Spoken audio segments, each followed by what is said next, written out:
안녕하십니까, 문틀란TV입니다. 그간 조용한 행보를 이어오던 윤석열 총장이 움직이기 시작했습니다. 그것도 구체적으로 움직이기 시작했습니다. 본격 수사에 앞서 치밀한 사전 준비로 널리 알려진 윤 총장의 수사 스타일을 감안할 때 그가 그간의 자맹을 깨고 구체적으로 움직이기 시작했다는 것은 사안에 대한 확실한 단서를 잡았다는 의미로도 해석할 수 있습니다. 이와 관련된 정황이 15일 국민일보의 단독 보도로 드러났습니다. 보도에 의하면 윤 총장이 최근 대검 형사부장에게 동부지검의 취미애 의혹 사건 수사가 바르게 갈 수 있도록 보고를 잘 받으라고 지시한 것으로 전해졌습니다. 윤 총장이 특정 사건을 콕 집어서 언급했다는 점에서 그것도 취미애 아들 의혹과 관련한 사건에 대해 콕 집어 지시했다는 점에서 결코 의례적인 발언이 될 수가 없습니다. 윤 총장이 현 법무장관인 취미애 관련 의혹 사건에 대해 사실상 구체적으로 수사 지휘를 한 어찌 보면 매우 파장이 클 수밖에 없는 일임에도 현재 검찰 안팎 누구도 그 지시에 시비를 걸거나 거부할 수 없는 자연스러운 흐름이 형성되고 있는 상황도 놀랍습니다. 윤 총장의 이러한 사건 지휘가 나오게 된 배경은 결정적인 사안이 터졌기 때문인데 그것은 아이러니하게도 취미애 아들 의혹을 수사 중인 동부지검 수사팀이 제공했습니다. 15일자 동아일보가 동부지검이 최근 소환된 취미애 전 보좌관으로부터 취미애 아들 서씨 관련한 전화 문의를 군에 여러 차례 했다는 진술을 받아냈다고 보도했습니다.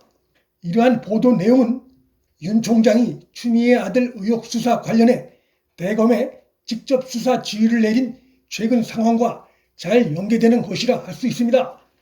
자신의 보좌관의 군부대 청탁 전화 관련해 취미애는 최근 그런 지시를 자신이 내린 사실이 없다. 보좌관이 뭐하러 그런 사적인 일에 지시를 받겠나라고 했다가 14일 국회 답변에선 보좌관에게 안 물어봤다는 황당한 답변을 했습니다. 그러나 그의 전 보좌관이 검찰에 출석해 취미애 아들 서씨 부탁으로 군에 전화를 했다는 진술을 함으로써 취미애가 그간 군 청탁 관련해 거짓말을 해왔다는 의혹은 이제 상식적이고 합리적인 수준으로 발전했습니다. 보좌관의 이번 검찰 진술로 취미애 발언의 진정성이 크게 의심받게 된 상황이고 그간의 동부지검 수사 역시 취미애 봐주기 수사 의혹이 보다 분명해지자 윤 총장이 침묵을 깨고 직접 대검을 통해 수사 지휘를 하게 된 것으로 볼 수 있습니다.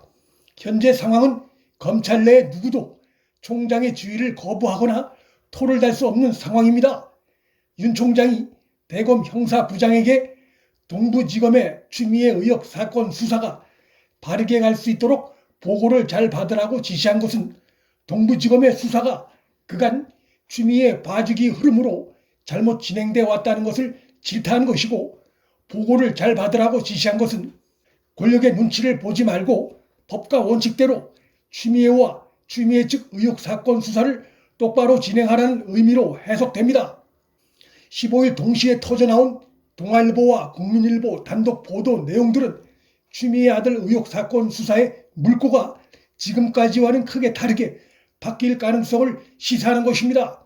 15일 8개월 만에 전격적으로 국방부와 육군본부 정보체계관리단을 대상으로 실시된 검찰의 압수수색은 윤 총장의 사건 지휘 시작과도 연관지어 생각할 수 있고 윤 총장의 의도가 어느 정도 담겨 있다고 볼 수 있습니다. 국방부 서버엔 그간 알려진 것과 달리 취미애 아들의 특혜 휴가 처리 과정을 확인할 수 있는 자료와 무엇보다 취미애 측과 군 민원실과의 통화 녹취 파일이 남아있는 것으로 파악됐습니다. 녹취 파일 확인 결과 통화자가 취미애로 드러나든 그의 남편으로 드러나든 혹은 보좌관으로 드러나든 그 어느 경우든 집권여당 대표 측에 자신의 아들 관련한 군 청탁 정황을 뒷받침하는 것이고 법정에서 중요한 물증이 될 수 있다는 점에서 늦었지만 이것은 결코 가벼운 행보로 볼 수 없습니다.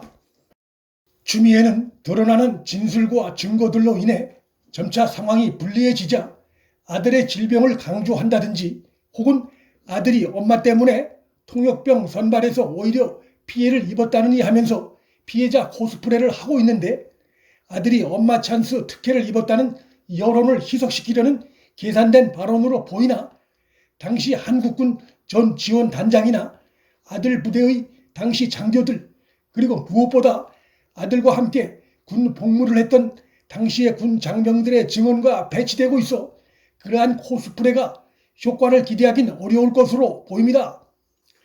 현재 집권 여당이 나서서 추미애를 옹호하고 있고, 당사자인 추미애도 자신은 모르는 일인 양 보좌관에 떠넘기려는 듯한 언행을 하고 있지만, 그러나 집권당 대표의 보좌관이 당대표 아들을 위한 전화 청탁을 했다는 사실만으로도 그는 법무장관직에서 즉각 물러나야 합니다. 그것도 보좌관이 한 차례가 아니라 여러 차례 군에 전화한 사실이 드러나 추미애나 집권당은 입이 10개라도 할 말이 없는 상황입니다. 상식과 국민의 보편적 정서에 도전하면 패배가 있을 뿐입니다. 문틀란TV 여기서 마칩니다. 구독과 좋아요, 방송 공유는 방송 제작에 큰 힘이 됩니다. 시청해 주셔서 감사합니다.